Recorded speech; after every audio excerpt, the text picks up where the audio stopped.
Kung gusto mo magpalaman or magpataba, i-try mo 'tong product na 'to. I've been drinking this choco drink ng G21 for almost 2 weeks na, siguro mga 12 days na.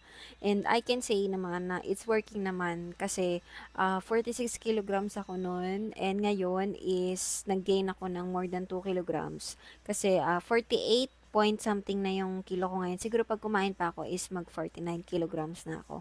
So iniinom ko siya once or twice a day kapag trip ko.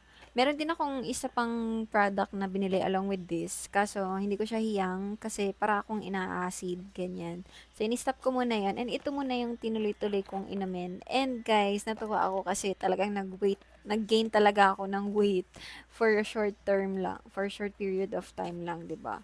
Talagang pumayat talaga ako dahil sa stress, ganyan, sa work, sa puyat, and ayan, as you can see guys, medyo nagkakapisngi na ako. Ayan o.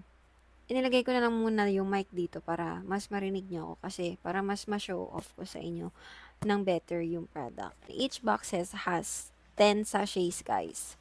So, meron siyang mga active ingredients like moringa, meron siyang grapeseed extract, dark chocolate, barley powder, meron din siyang wheat grass, may protein na rin siya guys, and meron siyang almond milk, and yung pampasweeten nito guys is stevia. Meron din siyang skim milk, buttermilk, at saka corella powder.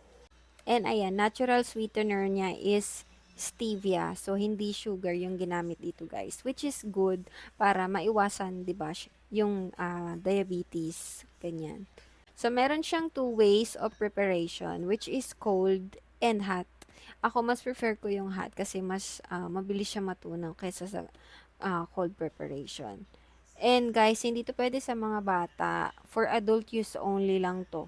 And guys, ang suggestion ko pala is, kung iinom kayo ng mga ganitong product, is wag lang kayong basta magpataba, ganyan. Salihan nyo rin siya ng workout para mas healthy yung pag-gain nyo ng weight. Kasi ako, nagwo-workout ako every other day. And mas wino-work ko yung is yung lower body ko, which is yung legs and yung butt. Okay na ako sa upper body ko. So, hindi ko na siya masyadong wino-workout. Siguro mga stretching na lang, ganyan.